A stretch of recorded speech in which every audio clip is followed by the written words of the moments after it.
Hello and welcome to this video looking at the Banker's Top 1000 World Bank ranking for 2018.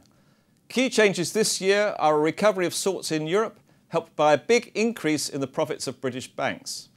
Once again, Chinese banks strengthened their grip on the ranking, but in contrast, India's banks were the worst performing in the world.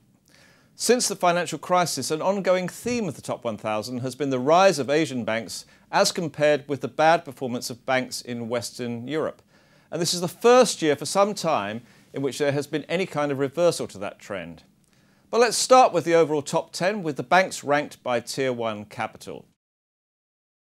As you can see from the chart, China dominates the ranking with the four big state-owned banks placed first, second, third and fourth for the first time ever.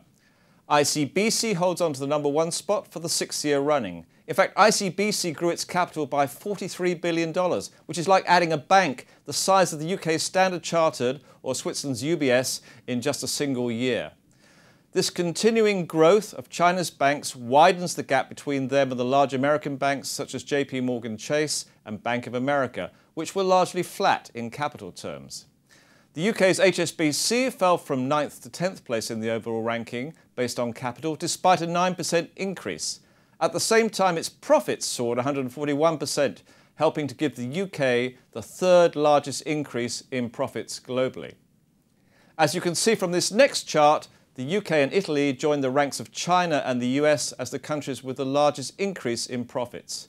South Korea also had a great year, standing in 5th place with an $8 billion increase in profits, and that's roughly the total annual profits of the banking sector in either Denmark or Malaysia. For the first time in a while, there is good news on the European front. European profits as a percentage of total global profits bounced back from 13% to 20%. Returns at European banks are still below the levels achieved before the financial crisis, but turnarounds at some of the major banks have resulted in big improvements.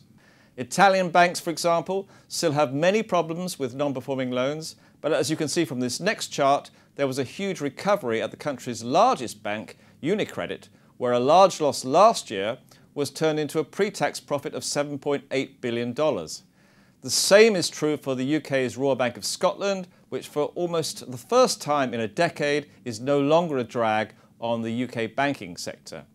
Other European countries such as Greece and Portugal have dramatically reduced their losses. The largest loss-making country this year is India, where the central bank has been forcing banks to clean up their balance sheets after years of neglect. And state-owned banks are the worst affected by this. The Banker's Top 1000 World Banks ranking will appear in the July issue of the magazine, along with commentary from the Banker's team of editors on what the rankings mean in terms of trends.